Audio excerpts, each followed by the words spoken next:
Bom, pessoal, meu nome é Maximiano, sou aluno do curso de Licenciatura em Computação do Instituto Federal do Triângulo Mineiro e estou aqui para apresentar para vocês um pouquinho sobre o computador e seus periféricos.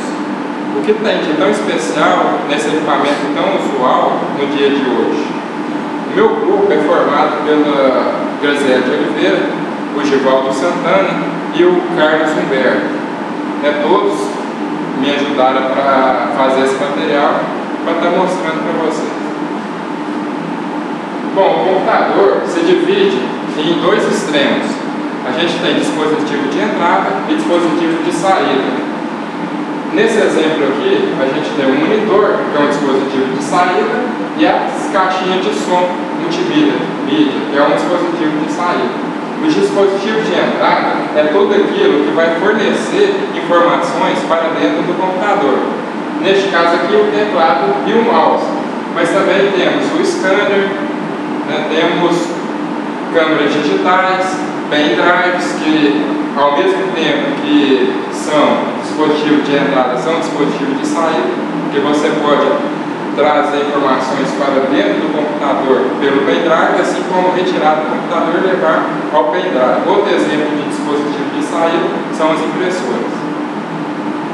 Dentro do computador, a gente tem componentes que são vitais para o seu funcionamento. Sem qualquer um deles, não tem como o computador funcionar.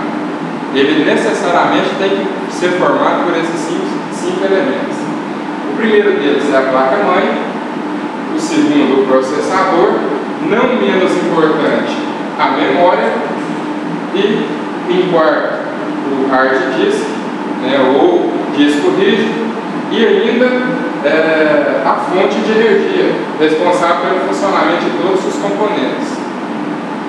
A placa-mãe, esse emaranhado aqui de circuitos eletrônicos, é responsável por interligar todos os dispositivos do computador. Apesar de a gente ter parado só em 5, o computador possui inúmeros dispositivos.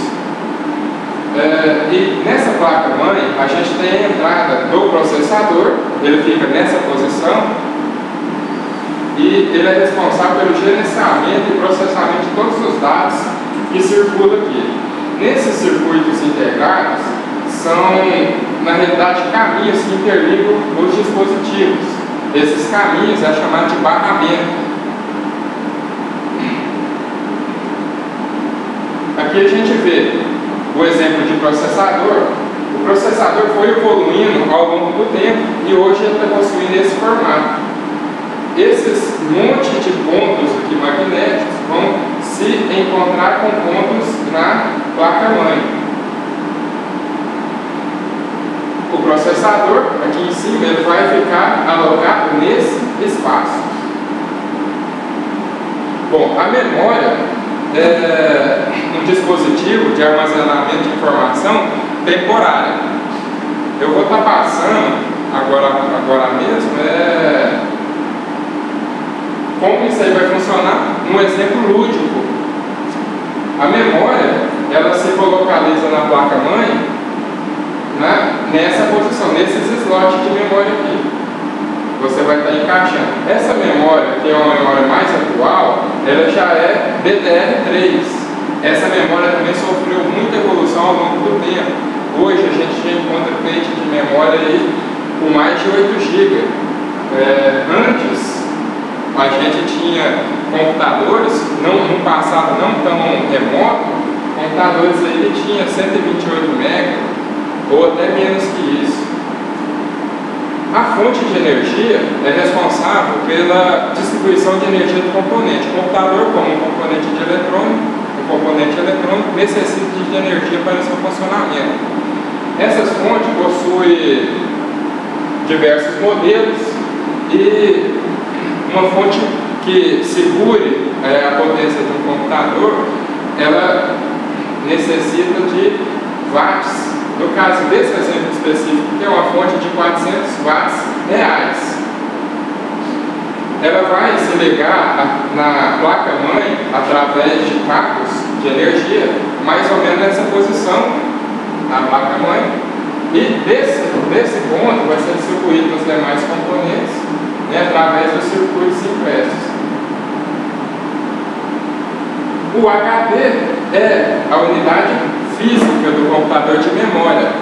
Ele é formado por discos sobrepostos, onde um leitor busca as informações.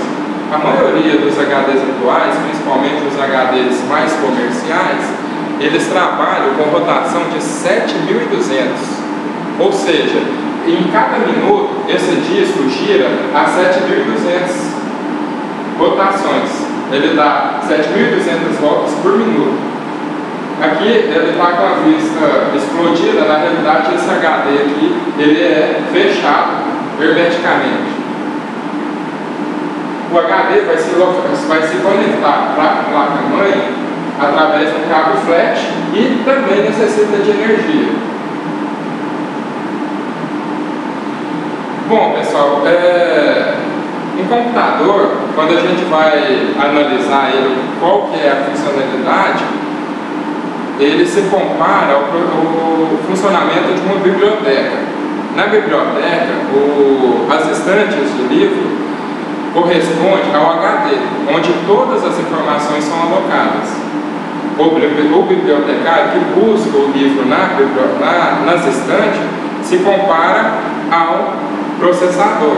Já aquela mesa temporária, onde os livros são alocados para o processador, no caso do nosso exemplo, o bibliotecário guardar, é a memória. E o caminho que o bibliotecário faz para deslocar na biblioteca são os barramentos. Então, quanto mais rápido o bibliotecário, mais rápido ele tem condição de buscar um livro para quem solicitar.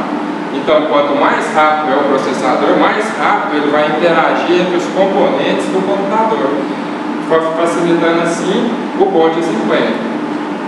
Bom, pessoal, no momento é só. Espero que vocês tenham curtido a aula. Espero estar junto com vocês aí em outras oportunidades. Abraço!